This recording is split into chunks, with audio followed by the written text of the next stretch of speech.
ప్రభువును రక్షకుడైన యేసుక్రీస్తు నామములో మీ అందరికీ నా నిండు వందనాలు తెలియజేస్తున్నాను. ఇట్టి తరుడు మనకిచ్చినందుకై దేవాది దేవునికి నా నిండు కృతజ్ఞతలు తెలియజేస్తున్నాను. ఈరోజు అపోస్తుడైన యోహాను రాసిన 2వ పత్రికను కొద్ది నిమిషాల పాటు ధ్యానం చేద్దాం. దేవుని వాక్యంలోకి వెళ్ళబోయే ముందుగా చిన్న ప్రార్థన. అందరూ తల వంచి కనులు మూసుకున్నట్లయితే ప్రార్థన.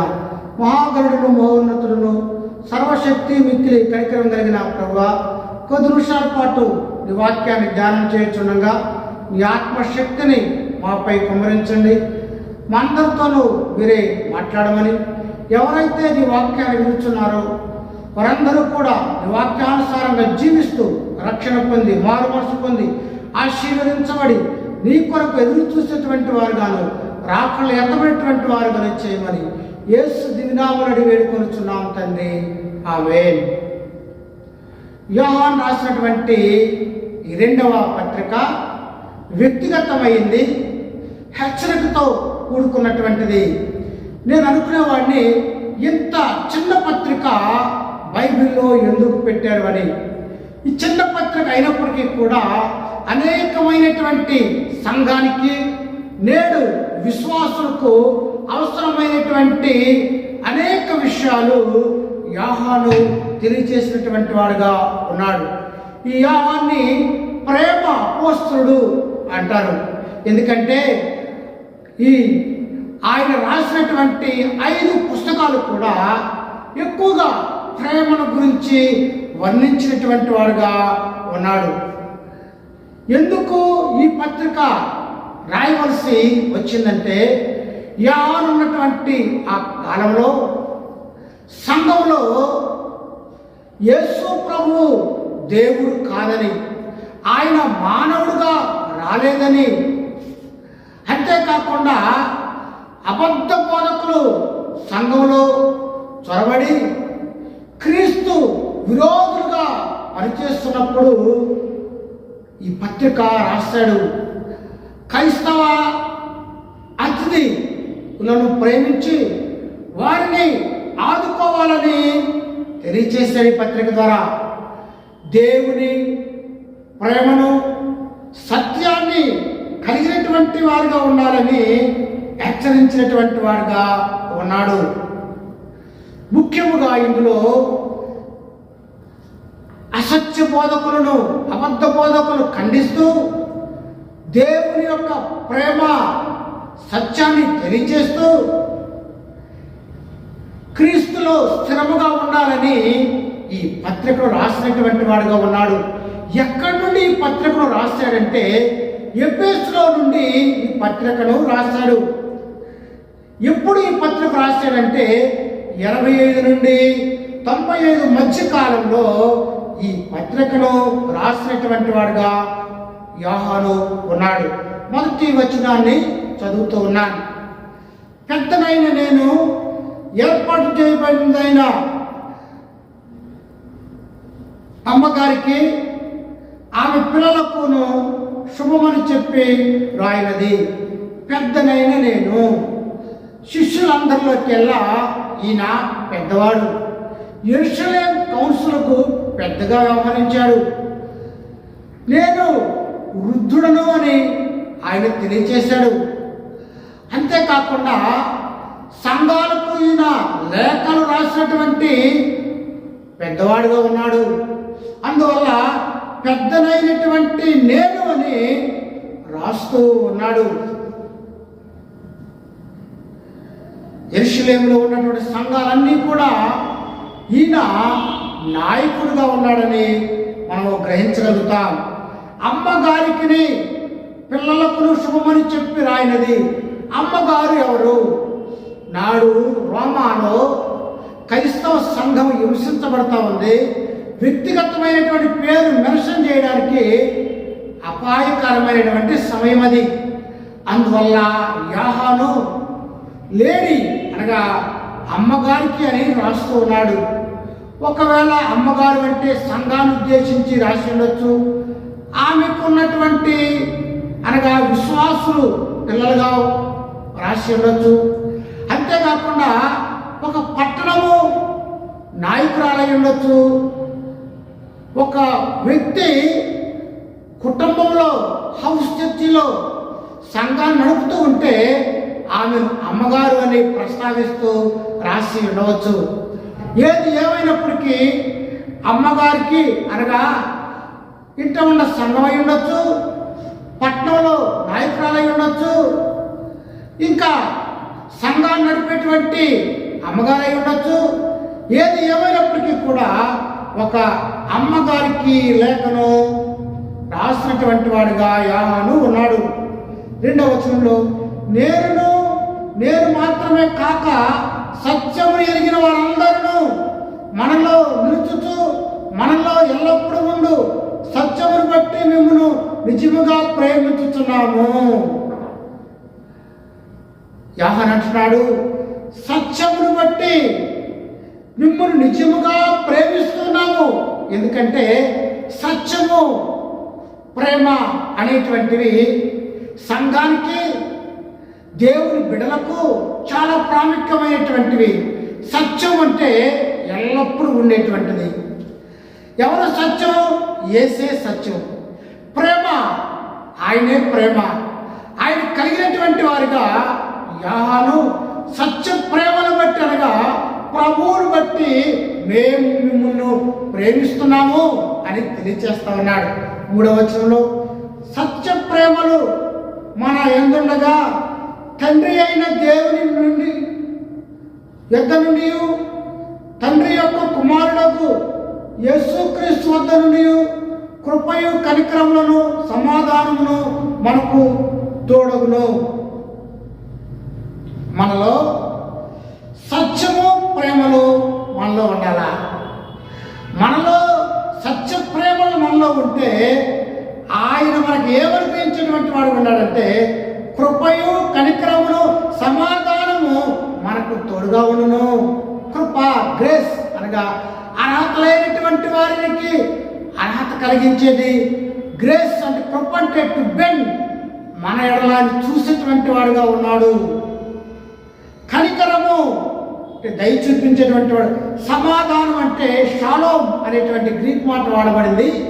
షాలోమ్ అంటే అన్ని విషయాల్లో కూడా మరణమైన జీవమైన ఎల్లప్పుడూ ఆశీర్వదించబడతావు అని అర్థం దానికి. కనుక మనలో సత్య ప్రేమలుంటే దేవుడు కృపా కనికరము సమాధానమును ఆయన మనకు అనుగ్రహించేటువంటి వాడుగా ఉన్నాడు. 3 వచనాలు కూడా ఇవి ఉపద్ఘాతంగా లేదా శుభాలుగా చెప్పవచ్చు. 4వ వచనంలో యాహాను సత్యాన్ని గురించి మాట్లాడుతున్నాడు. చదువుతున్నాను. తండ్రి వలన మనము ఆజ్ఞను పొందిన ప్రకారము నీ పిల్లలలో కొందరు సత్యమును అనుసరించి నడుచుట కనుగొని బహుగా సంతోషించుచున్నాను. యాహాను ఎంతో సంతోషం కలుగుతుంది. ఎందుకంటే దేవుని పిల్లలైనటువంటి వారు సత్యమును అనుసరించి నడుచుకుంటున్నారు. సత్యం, ఆయన సత్యము నిరంతరం ఉండేటువంటిది. అనగా క్రీస్తు పాత నిబంధనలోనే ఉన్నాడు, ఆయన ఇప్పుడు కూడా ఉన్నాడు. ఆయన అనుసరించి నడుచుకుంటమే సత్యము. అందువల్ల దేవుని బిడ్డలు సత్యమంతున్నటువంటి వారు ఉన్నారు కనుక దాన్ని బట్టి యాహాను ఆనందిస్తూ ఉన్నాడు. 5వ వచనంలో కాగా అమ్మా, కొత్త ఆజ్ఞ నీకు రాసినట్టు కాదు, కానీ మొదట నుండి మనకు కలిగిన ఆజ్ఞనే రాయొచ్చు, మనం ఒకరినొకరు ప్రేమింపవాలని వేడుకొనుచున్నాను. కొత్త ఆజ్ఞ ఇవ్వడం కాదు, కానీ మొదట ఉండినటువంటి ఆజ్ఞనే ఆయన ఇస్తున్నాడు. ఆయన ఆజ్ఞ ఏమైంది? ఒకరినొకరు ప్రేమింపవాలని నిన్ను వేడుకొనుచున్నాను. ఆజ్ఞ అంటే ఆయన ఆజ్ఞ అంటే ఆయన ప్రేమించటమే ఆజ్ఞ అయిందని మనం జ్ఞాపకం చేసుకోవాలా. యోహాను సువార్తలో 13వ అధ్యాయము, యోహాను సువార్త 13వ అధ్యాయము 34వ వచనాన్ని చదువుతున్నాను. మీరు ఒకరినొకరు ప్రేమింపవలనని మీకు క్రొత్త ఆజ్ఞ ఇస్తున్నాను. నేను మిమ్మల్ని ప్రేమించినట్టే మీరును ఒకరినొకరు ప్రేమింపవలను. చూసారా, మీరు ఒకరికొకరు ప్రేమించుకోవటమే నా ఆజ్ఞ. ఆయన ఆజ్ఞ భారమైనటువంటివి కాదు. ప్రభు చెప్పాడు, నిన్ను వలె నీ పొరుగు వారిని ప్రేమించమని. ఆయన ఏ విషయమైతే చెప్పాడో దాన్ని చేయటమే మన యొక్క ఆజ్ఞ. ఆయన ఆజ్ఞ భారమైనది కాదు, కష్టమైనటువంటిది కాదు. యోహాను రాసినటువంటి 2వ పత్రిక ఉన్నటువంటి 13 వచనాల్లో 8 వచనాలు యోహాను రాసినటువంటి మొదటి పత్రికల నుండి తీసుకొనబడ్డాయి. యోహాను చెప్పాడు ఈ సువార్తలో, నీ సహోదరుని ప్రేమించుటే ఆయన ఆజ్ఞ ఉన్నది. యేసు ప్రభువు నీ పొరుగువాడిని ప్రేమించమంటే యోహాను చెప్పాడు, నీ సహోదరుని ప్రేమించాలని. చదువుతున్నాను. యోహాను రాసిన మొదటి పత్రిక 3వ అధ్యాయము 14వ వచనం చదువుతున్నాను. మనము సహోదరులు ప్రేమించినాం కనుక మరణములో నుండి జీవంలోనికి దాటిన్నామని ఎరుగుదుము. ప్రేమ లేనివాడు మరణమందు నిలిచున్నాడు. చూసారా, మనము సహోదరులను ప్రేమిస్తే మరణములో నుండి జీవంలోనికి దాటి ఉన్నటువంటి వారంగా, అనగా మన కుటుంబ మన సోదరులను ప్రేమించేటువంటి వారంగా ఉండాలని లేఖనము మాట్లాడుతున్నది. ఆయన కొత్త ఆజ్ఞ ఇవ్వడం కాదు, కానీ మనము ప్రేమ కలిగినటువంటి వారంగా ఒకరినొకరు ప్రేమించవలనని మిమ్మల్ని వేడుకుంటున్నానని యోహాను సెలవిస్తూ ఉన్నాడు. 6వ వచనంలో, మన ఆజ్ఞ ప్రకారం నడుచుకుంటే ప్రేమ, మీరు మొదటి నుండి వినిన ప్రకారము ప్రేమలో నడుచుకున్నవారును అన్నది ఆజ్ఞ. చూసారా, మీరు ఒకరినొకరు ప్రేమ కలిగి నడుచుకోవాలని. ప్రేమకు అవధులుండవు, ప్రేమకు షరతులుండవు. ఒకరినొకరు ప్రేమ కలిగి ఉండటమే దేవుని యొక్క ఆజ్ఞని మనము జ్ఞాపకం చేసుకున్నటువంటి వారంగా ఉంటూ ఉన్నాం. 7వ వచనంలో, యేసుక్రీస్తు శరీరధారి వచ్చునని ఒప్పుకొని వంచకులు అనేకులు లోకములో బయలుదేరి ఉన్నారు. ఆనాడు యోహాను కాలంలో డొకేటిజం, DOECTISM, డొకేటిజం అనగా ఆయన మానవుడిగా రాలేదని వీరు వాదిస్తూ ఉండేవాడు. కానీ యోహాను ఆయన పాత నిబంధనలో ఉన్నాడు, మెస్సయ్యగా. ఆయన శరీరాన్ని దాల్చి యేసుగా ఈ లోకానికి వచ్చాడు. పాత నిబంధనలో మెస్సయ్య అభిషిక్తుడు. ఆ మెస్సయ్యే యేసుగా శరీరాన్ని దాల్చి సస్య శరీరుడిగా మానవుడిగా ఈ లోకానికి వచ్చాడు. ఆయనే దైవ కుమారుడు అని యోహాను తెలియజేస్తున్నాడు. అనగా ఆ డొసిటిజాన్ని ఆయన అంగీకరించట్లేదు. యేసుక్రీస్తు శరీరధారి వచ్చినని ఒప్పుకొనని వంచకులు అనేకులు ఉన్నారు. యేసు ప్రభు ఆయన మానవుడు కాలేదని, శరీర రీతిగా రాలేదని అనేకులు తెలియపరుస్తుంటే యోహాను కాదు, ఆయన శరీరుడుగా ఈ లోకానికి వచ్చాడని తెలియజేస్తున్నాడు. 8వ వచనంలో, అట్టి వాడే వంచకుడు క్రీస్తు విరోధుడై ఉన్నాడు. మేము మీ మధ్యలో నెరవేర్చిన కార్యములను చెడగొట్టుకొనక మీరు పూర్ణ ఫలమును పొందినట్లు జాగ్రత్తగా చూసుకొనిడి. యేసు శరీరధారి కాలేదని చెప్పువాడే అబద్ధ బోధకుడు, వంచకుడు. అబద్ధ బోధకులు క్రీస్తు శరీరాన్ని దాల్చలేదని, అంతేకాకుండా మెస్సయ్య కాదని బోధించేటువంటి వారుగా ఉన్నారు. అలాంటి వారిని పసిగట్టాలని చెప్తున్నాడు. ఎందుకంటే మేము మీ మధ్యలో నెరవేర్చిన కార్యాలను అపోస్తలులు ఎంతగానో బాధ చేస్తున్నారు. వారు నేర్పినటువంటి సత్యాలు, విశ్వాసమందు వారు పడినటువంటి ప్రయాస వ్యర్థము కాకూడదని ఆయన తెలియపరిచేటువంటి వాడుగా ఉన్నాడు. మీ మధ్యలో నెరవేర్చిన కార్యములను చెడగొట్టు కొరక మీరు పూర్ణ ఫలం పొందుకున్నట్లు జాగ్రత్త పడండి.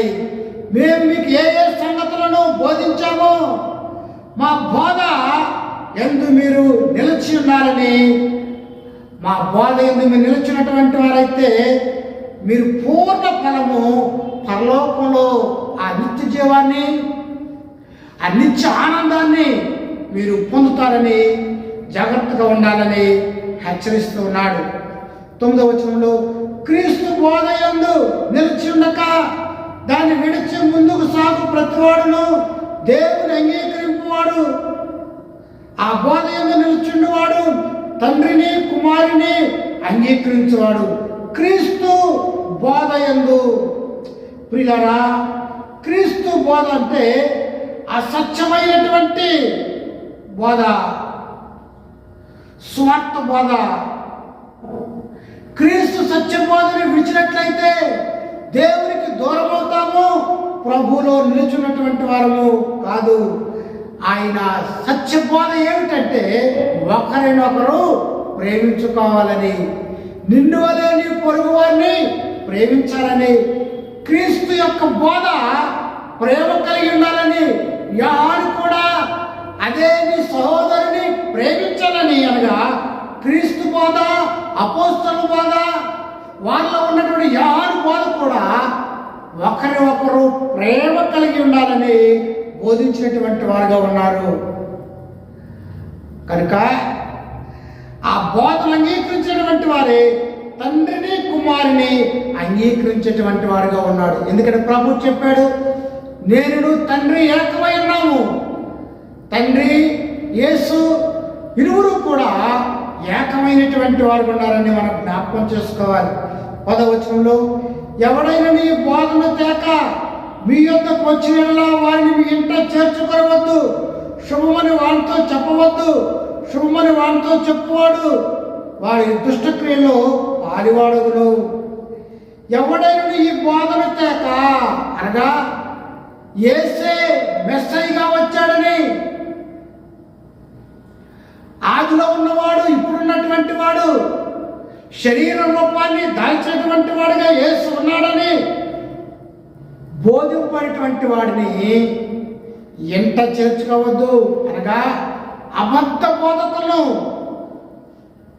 దుకేటిజాన్ని బోధించేటువంటి వారు, క్రీస్తు శరీర రూపాన్ని దాల్చినటువంటి వారిని ఎంట చేర్చుకోవద్దు, వారికి శుభమని చెప్పవద్దని యోహాను హెచ్చరిస్తున్నాడు. అనగా అబద్ధ బోధకుల గురించి ఆయన ఈ వచనంలో హెచ్చరిస్తూ ఉన్నాడు.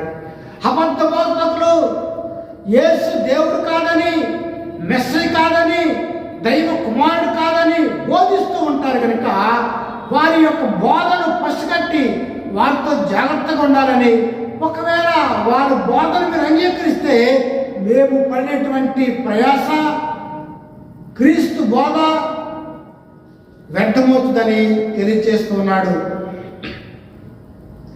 11వ వచనంలో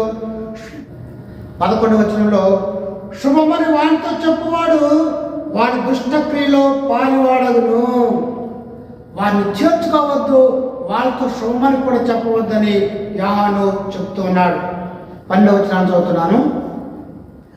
అనేక సంగతులు మీకు రాయవలసి నీవు సిరాతోను కాగితంతోను రాయ మనసు లేక మీ సంతోషము పరిపూర్ణమగినట్లు మిమ్మల్ని కలుసుకొని ముఖాముఖిగా మాట్లాడ నిరీక్షిస్తున్నాను. యోహాను అంటున్నాడు, సిరాతో రాయటం కాదు కానీ ప్రత్యక్షంగా మిమ్మల్ని కలుసుకొని ముఖాముఖిగా మీ సంతోషంలో నేను పాలి భాగస్తులు కావాలని అంటున్నాడు. అనగా త్వరగా నువ్వు చూడాలని అపేక్షించేటువంటి వాడుగా, నిరీక్షణ కలిగినటువంటి వాడుగా ఉన్నాడు. 13వ వచనంలో, ఏర్పరచబడిన నీ సహోదరి పిల్లలు నీకు శుభములు చెప్పుచున్నారు.